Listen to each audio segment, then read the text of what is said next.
Hello guys, welcome my YouTube channel. आप सबका स्वागत है अपनी न्यू वीडियो में। और आज की वीडियो रहने वाली है आपकी ताज़ा खबर न्यूज़, क्योंकि कल मैं ना ब्लॉग नहीं बनाने पाई। मौसम था ख़राब, घर के काम थे ज़्यादा, क्योंकि छुट्टी का एक ही दिन मिलता है तो उसमें सारे काम निपटाने होते हैं। तो जी कर लियो एडजस्ट, और वीडियो ने पूरी देख लियो।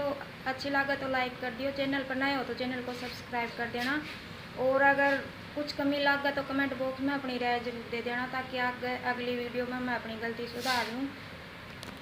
800 पार पहुंचा। 1 किलो चांदी 1600 रुपए बढ़कर 94,800 में बिक रहा। 78,000 तक जा सकता है सोना। बजट 2024 23 जुलाई को सीतारमण लगातार 7वीं बार पेश करेंगी। ऐसा करने वाली पहली वित्त मंत्री बन जाएंगी। बजट सत्र 22 जुलाई से 12 अगस्त तक पहुंचेगा। अमेरिका स्वतंत्र दिवस पर गोलीबारी में 33 की मृत्यु। हिंसा में सबसे ज्यादा 11 लोग अकेले शिकागो के मारे गए। कल से जगन्नाथ रथ यात्रा की शुरुआत। 10 लाख से ज्यादा पहुंचेंगे श्रद्धालु। एआई कैमरे ड्रोन से रखे जाएंगे नजर।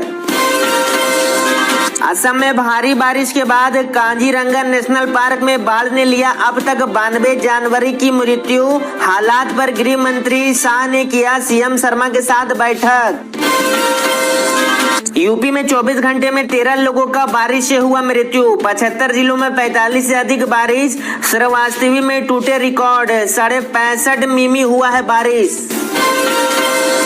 इमरान खान ने सिरे से चुनाव कराने की किया मांग। बोले जांच हुई तो मुख्य चुनाव आयुक्त पर चलेगा मुकदमा। चार धाम की यात्रा पर मानसून का असर। रोज घट रही है दर्शन करने वाले तीर्थ यात्रियों की संख्या। कई रास्ते हो चुके हैं खराब।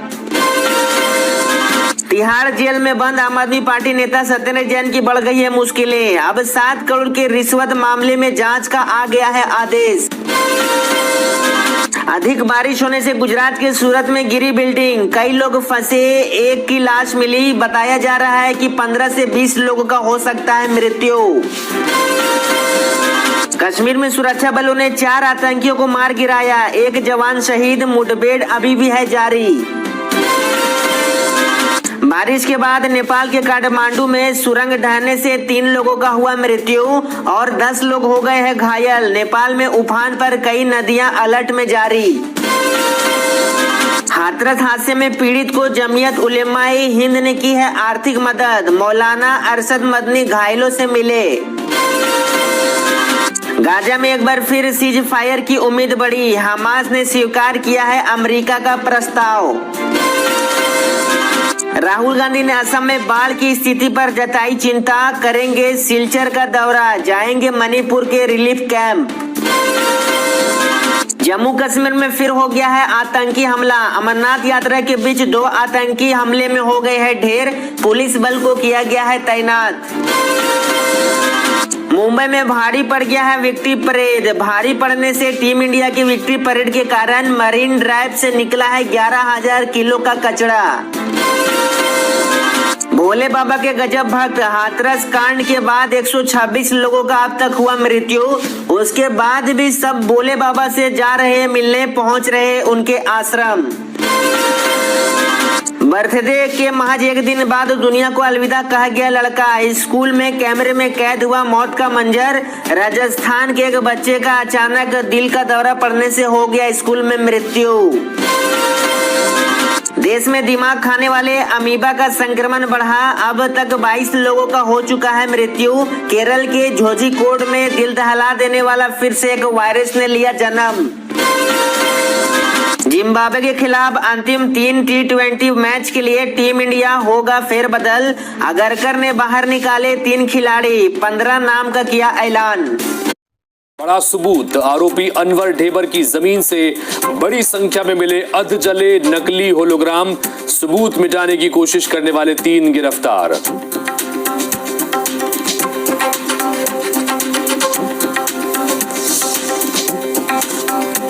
प्रायोजक हैं राजयोग पेंट। खुशियां आपकी, रंग हमारे।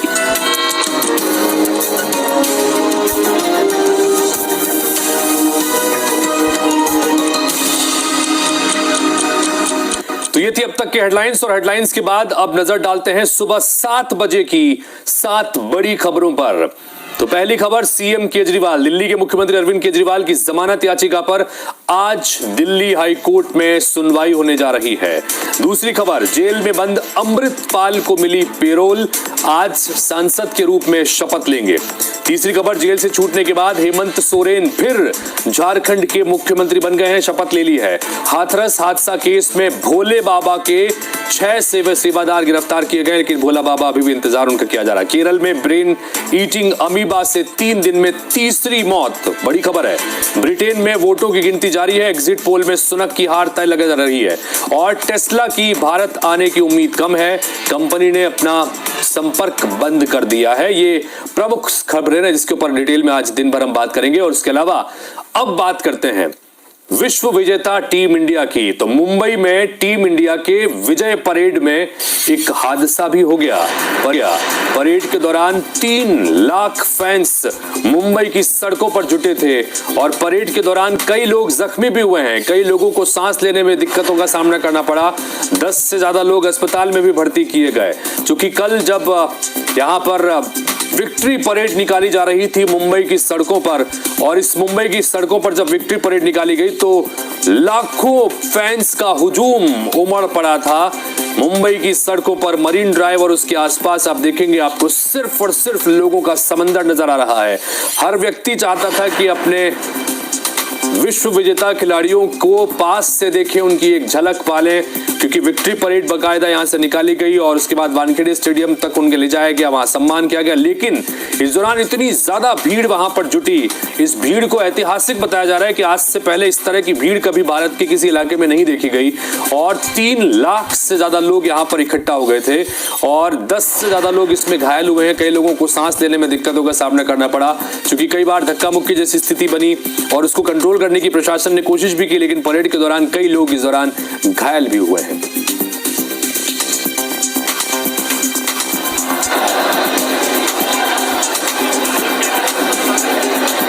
तो जैसा हम बता रहे हैं कि देखिए, सड़कों पर जहां से ये विक्ट्री परेड निकाली गई, सभी जगहों पर सड़कों का हुजूम, लोगों का हुजूम जो है इन सड़कों पर देखने को मिल रहा था। कोई गली, कोई सड़क, कोई बाजार खाली नजर नहीं आ रहा था। और यही वजह है कि इस दौरान कई लोग जख्मी भी हुए हैं, कई लोगों को सांस लेने में दिक्कतों का सामना भी करना पड़ा। करीब 10 लोग ऐसे हैं जिन्होंने इस तरह की शिकायत की। हालांकि इन सब के बीच लोगों का जोश जो था वो 7वें आसमान पर था।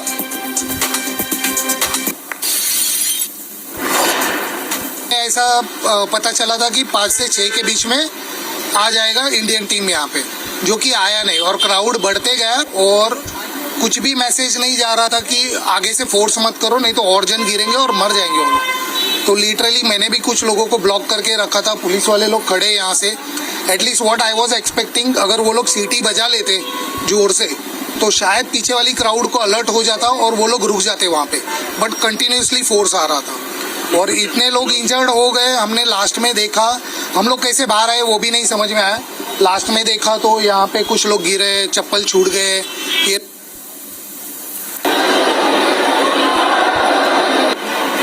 जश्न, उत्साह, खुशी, चैंपियंस पर उमड़ा प्यार, भीड़ अपार, आला रे आला, टीम इंडिया का बोलबाला। वर्ल्ड चैंपियन टीम इंडिया के स्वागत को जिसने भी देखा उसके मुंह से यही शब्द निकला होगा। मुंबई के लिए कहा जाता है कि ये शहर कभी रुकता नहीं, कभी थमता नहीं। लेकिन T20 वर्ल्ड कप के विश्व विजेताओं ने ये भी कर दिखाया।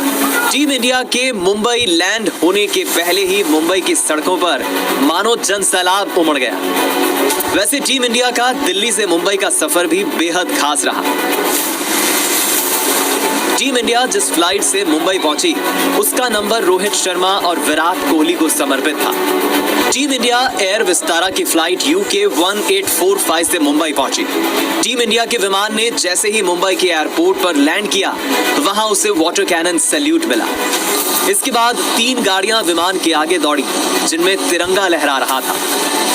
टीम इंडिया ने इसके बाद जैसे ही एयरपोर्ट से चेकआउट किया तो वहां भी फैंस पलके बिछाए उनका इंतजार कर रहे थे।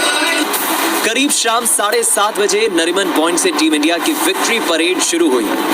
सभी खिलाड़ी ओपन बस में फैंस का अभिवादन स्वीकार करते नजर आए। विराट कोहली, रोहित शर्मा, जसप्रीत बुमराह फैंस का सैलाब देखकर काफी हैरान नजर आ रहे थे।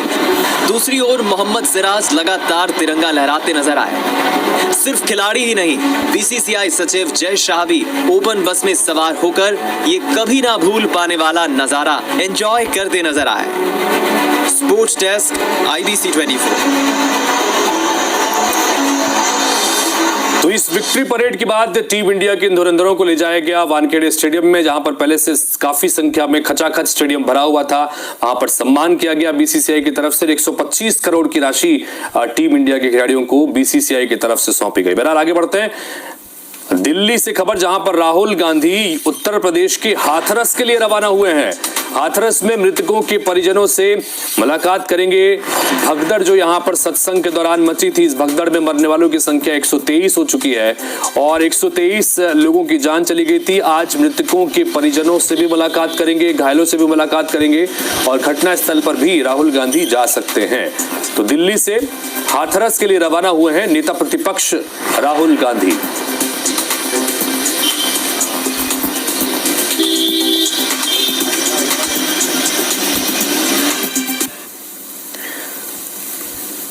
इधर मध्य प्रदेश की बात करें, मध्य प्रदेश विधानसभा के मानसून सत्र का आज 5वां दिन है। आज भी सदन में हंगामे के आसार हैं। नरसिंह घोटाले के मामले में मंत्री के इस्तीफे की मांग पर दरअसल विपक्ष अड़ा हुआ है। कल देर रात 10 बजे तक विधानसभा की कार्यवाही चलती रही और इस दौरान लगातार हंगामे की स्थितियां भी बनी और आज जब 5वें दिन की कार्यवाही शुरू होगी तो आज भी माना जा रहा है कि हंगामेदार यह सदन की कार्यवाही रह सकती है, चूंकि लगातार विपक्ष नरसिंह घोटाले के मामले में आरोप लगाते हुए यहां पर मंत्री विश्वास सारंग के इस्तीफे की मांग लगातार कर रहा है और इसी को लेकर आज एक बार फिर से हंगामे की स्थितियां बन सकती हैं सदन के भीतर।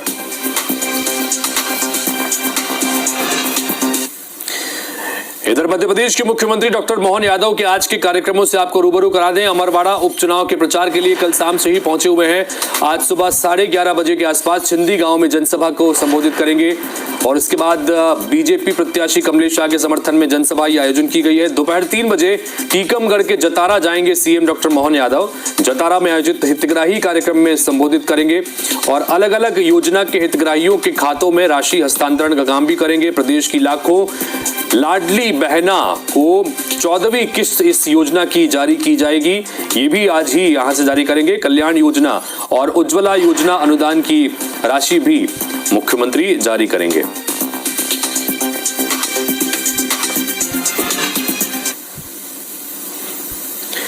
इधर मुख्यमंत्री विष्णुदेव साय की बात करें, आज जशपुर दौरे पर छत्तीसगढ़ के मुख्यमंत्री रहने वाले हैं। सुबह 11 बजे बगिया पहुंचेंगे सीएम विष्णुदेव साय और राज्य स्तरीय शाला प्रवेश उत्सव कार्यक्रम में यहां पर शामिल होंगे। कार्यक्रम में मंत्री ओपी चौधरी भी शामिल होने जा रहे हैं। तो आज अपने गृह क्षेत्र बगिया पहुंचेंगे। जशपुर जिले में ये बगिया गांव है और यहीं पर आज प्रवेश उत्सव, शाला प्रवेश उत्सव कार्यक्रम में शिरकत करेंगे, जहां पर उनके साथ मंत्री ओपी चौधरी भी शामिल रहेंगे।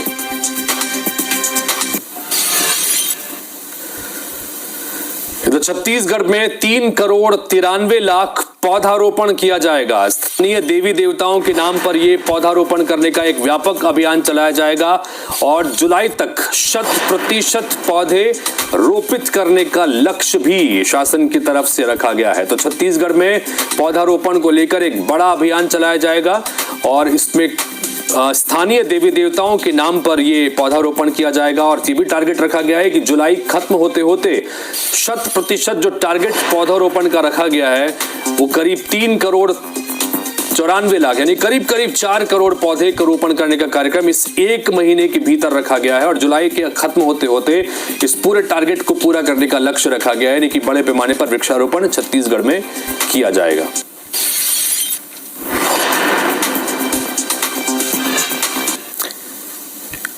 इधर दिल्ली के मुख्यमंत्री अरविंद केजरीवाल की जमानत याचिका पर आज सुनवाई होनी है। दिल्ली हाईकोर्ट में यह सुनवाई होगी। गिरफ्तारी और सीबीआई रिमांड के खिलाफ याचिका लगाई गई थी। सीबीआई ने 26 जून को गिरफ्तार किया था। ईडी ने पहले ही गिरफ्तार कर रखा है और उसके बाद सीबीआई ने भी शिकंजा कसा। शराब घोटाले के मामले में यह गिरफ्तारी हुई है और तिहाड़ जेल में इसके बाद बंद है लगातार। उसके बाद पूछताछ भी, क्योंकि इस बार पूछताछ के लिए सीबीआई को भी रिमांड पर दिया गया था।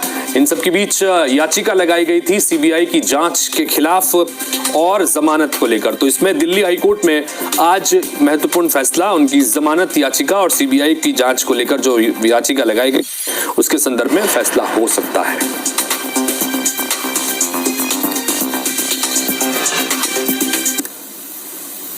इधर ब्रिटेन में इस वक्त आम चुनाव चल रहे हैं और इस आम चुनाव की काउंटिंग लगातार जारी है। 40,000 मतदान केंद्रों पर वोटों की गिनती का काम जारी है। कीर स्टारमर की लेबर पार्टी ने 2 सीट पर जीत दर्ज कर ली है। एग्जिट पोल्स जो वहां के आए हैं, उस एग्जिट पोल में ऋषि सुनक की पार्टी की करारी हार होती नजर आ रही है। वहीं लेबर पार्टी को 425 सीटें मिलने का अनुमान लगाया गया है एग्जिट पोल में। कंजर्वेटिव पार्टी को यहां पर 108 सीटें मिल सकती हैं, यानी कि जो ऋषि सुनक की पार्टी उनको 160 सीटें मिल सकती हैं। पिछले 14 साल से सत्ता में कंजर्वेटिव पार्टी है। कंजर्वेटिव पार्टी ने 5 साल में 4 बार प्रधानमंत्री बदल दिए। नतीजों से पहले लंदन के शेयर बाजार में उछाल भी देखने को मिल रहा है। पॉजिटिव संकेत हमें मिले। इस साल 107 भारतवंशियों ने भी चुनाव लड़ा।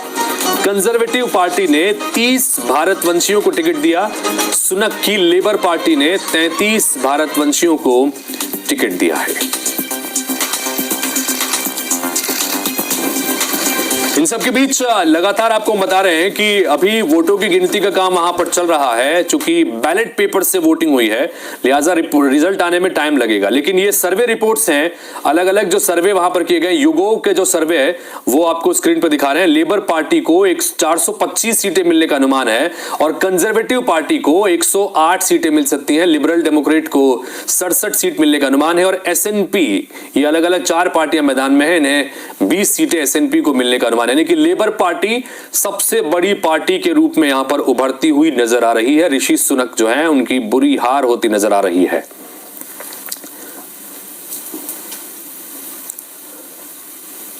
और इन सब के बीच जो पिछला चुनाव यहां पर हुआ था उसमें उस दौरान करीब 2019 में 67% वोटिंग हुई थी।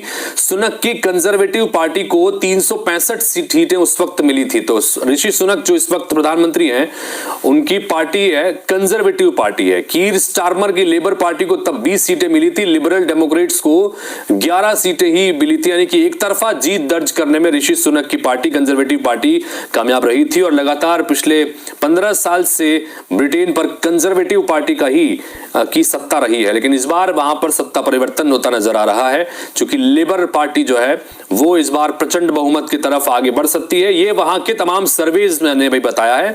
और अभी चूंकि वोटों की गिनती का काम चल रहा